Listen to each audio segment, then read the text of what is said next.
નમસ્કાર દોસ્તો, હું મુકેશ વિશ્વકર્મા પંચાલ આપની વચ્ચે દરરોજ અલગ અલગ મુદ્દા લઈ અને આવું છું. આપણી ચેનલ આપણે કંઈક નવું કરીએમાં આજે પણ એવા અલગ મુદ્દા છે જે આપની જાણકારી માટે જાણવું જરૂરી હોય છે. સૌથી પહેલાં વિશ્વાસઘાતથી બચવું એ મૂળ મંત્ર છે. સમાચારની શરૂઆત કરે સૌથી પહેલાં એક મહિલાએ લગ્નનો પ્રસ્તાવ મૂકી જાળમાં ફસાવ્યા 70 વર્ષના વૃદ્ધને અને એમ કહ્યું કે હું IIMમાં ભણી છું, હૈદરાબાદમાં બંગલો છે, તેવું કહીને 70 વર્ષના વકીલને ફસાવીને 57 લાખ રૂપિયા પડાવી લીધા.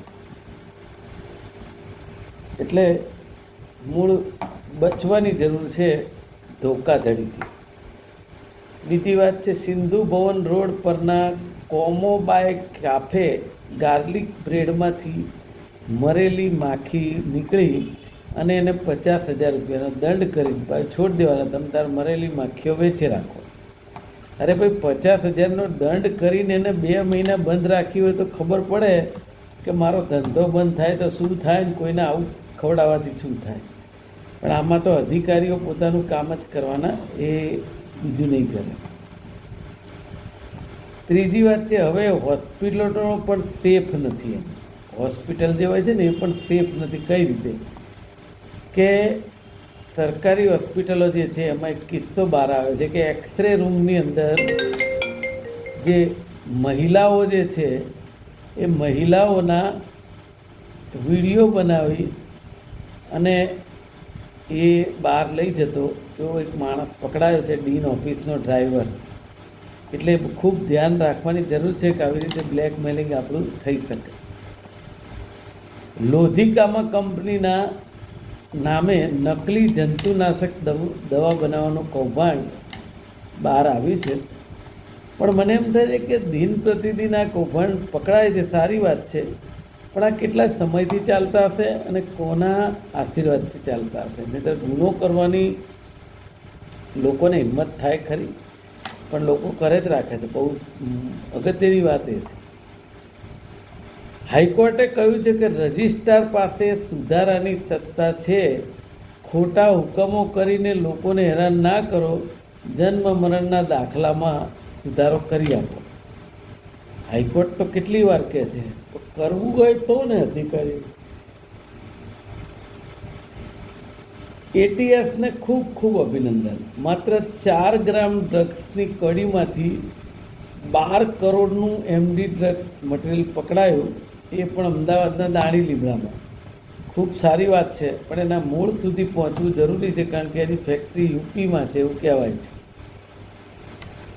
સાબરકાંઠામાં નકલી દૂધ બનાવતી ફેક્ટરી પકડાઈ છે. કેટલા વખતથી વેચતા હતા અને તેના મૂળમાં કોણ છે તેની તપાસ કરવી જોઈએ, કારણ કે આ નકલી દૂધ કેન્સરને નોતરે છે.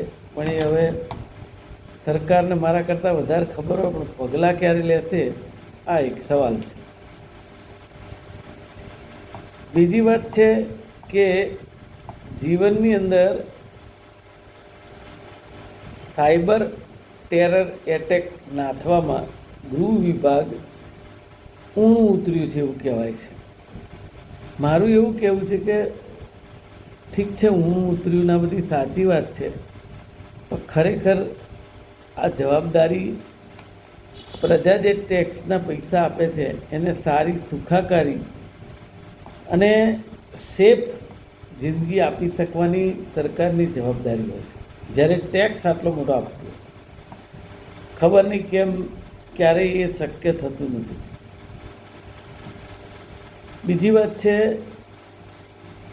અમેરિકા અને ઇઝરાયલનો ઈરાનના સાઉથ પાસ ગેસ ફિલ્ડ પર હુમલો. મને એમ છે બેમાંથી એકે માનવાના નથી અને હેરાન આખી દુનિયાને કરે છે.